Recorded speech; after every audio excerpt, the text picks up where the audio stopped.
بسم اللہ الرحمن الرحیم۔ السلام علیکم ورحمۃ اللہ وبرکاتہ۔ حضرت علی رضی اللہ عنہ نے فرمایا، خدا کے واسطے نہانے کے بعد یہ کام کیا کرو۔ جاننے کے لیے اس ویڈیو کو مکمل دیکھیں اور اس چینل کو سبسکرائب کریں۔ دین اسلام کے ماننے والوں کے لیے یہ بہت ضروری ہے کہ وہ پاک صاف رہے، کیونکہ نبی کریم صلی اللہ علیہ وسلم نے ارشاد فرمایا ہے کہ پاکیزگی نصف ایمان ہے۔ ہم بچپن سے یہ بات سنتے آئے ہیں کہ صفائی نصف ایمان ہے۔ طہارت کسے کہتے ہیں؟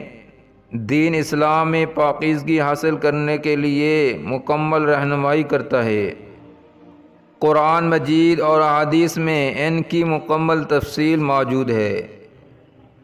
دین اسلام کے ماننے والوں کے لیے ضروری ہے کہ وہ پاک صاف رہے۔ رسول صلی اللہ علیہ وسلم نے ارشاد فرمایا، پاکیزگی نصف ایمان ہے۔ حضور اکرم صلی اللہ علیہ وسلم نے حضرت علی کے بارے میں فرمایا کہ میں علم کا شہر ہوں اور علی اس کا دروازہ ہے۔ حضرت علی ایک راستے سے گزر رہے تھے کہ ایک شخص نہا کر بہر آ رہا تھا۔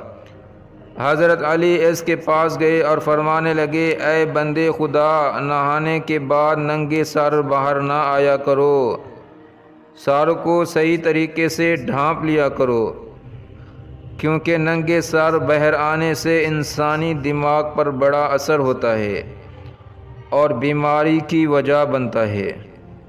غسل سے پہلے کھانا مت کھایا کرو۔ اسی طرح حضرت علی نے ایک اور ارشاد فرمایا کہ غسل سے پہلے کھانا مت کھایا کرو۔ عام پانی سے ہاتھ اور پاؤں دھو کر غسل خانے سے باہر نکلا کرو۔ اللہ کے کرم سے تم سینکڑوں بیماریوں سے دور ہو جاؤ گے۔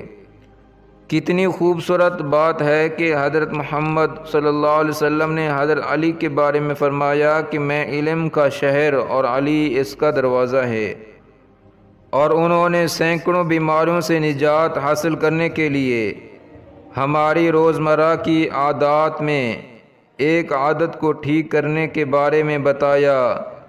اگر آپ اس عادت کو ٹھیک کر لیں تو آپ سینکڑوں بیماریوں سے دور ہو سکتے ہیں۔ دین اسلام نے ہمیں پاکیزگی حاصل کرنے کے لیے مکمل رہنمائی کی۔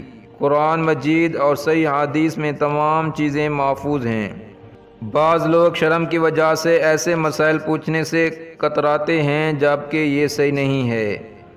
اس کے متعلق آپ نے ایک اور بھی بات سنی ہوگی کہ شرع میں کوئی شرم نہیں ہوتی۔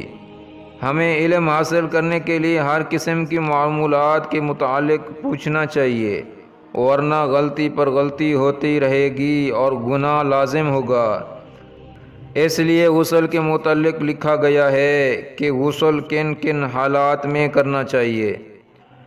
اسلام قبول کرنے کے بعد غسل کرنا لازمی ہے، اور اس کے ساتھ ساتھ جمعے کے دن غسل کرنا لازمی ہے، اور اس طرح جو شخص میت کو نہلاتے ہیں ان کے لیے غسل لازمی ہے۔ احرام باندھتے وقت غسل کرنا چاہیے، اور اس کے ساتھ ساتھ ہمارے مذہب میں پانی میں فضول خرچی کرنے سے منع فرمایا ہے۔ غسل کے لیے تقریباً 4 کلو پانی کا کافی ہونا ہے۔ اسی طرح فرمایا ہے برہنہ ہو کر پانی میں داخل نہ ہونا۔ آج کل کے دور میں دیکھا ہوگا کہ بہت سے بڑے بڑے سوئمنگ پول بنے ہوئے ہیں جس میں لوگ برہنہ ہو کر داخل ہوتے ہیں۔ نہاتے وقت پردہ کرنا لازمی ہے۔ اس طرح نہانے سے پہلے جس برتن میں آپ نے پانی ڈالا ہے اس کے بھی کچھ آداب ہیں۔ برتن میں ہاتھ ڈالنے سے پہلے ہاتھوں کو 3 مرتبہ دھوئیں۔ بایاں پاؤں ہرگز پانی میں نہ ڈالیں۔ پانی دائیں ہاتھ سے لیں، پھر بائیں ہاتھ میں اپنی شرمگاہ اور نجاست کو دور کریں، پھر بائیں ہاتھ کو زمین پر 2-3 مرتبہ خوب رگڑیں اور پھر اسے دھو لیں۔ پھر اسی طرح وضو کر کے جس طرح صلوات کے لیے وضو کیا جاتا ہے، یعنی 3 مرتبہ کلی کریں، 3 مرتبہ ناک میں پانی ڈالیں، کلی اور ناک میں ایک چلو سے ڈالیں، 3 دفعہ چہرے کو دھوئیں اور 3 دفعہ دونوں ہاتھوں کونیوں تک دھوئیں۔ پھر انگلیاں پانی سے تر کر کے سر کے بالوں کی جڑوں میں خلال کریں یہاں تک کہ سر کی جلد تر ہو جائے اور یقین ہو جائے کہ وہ تر ہو گئی ہے۔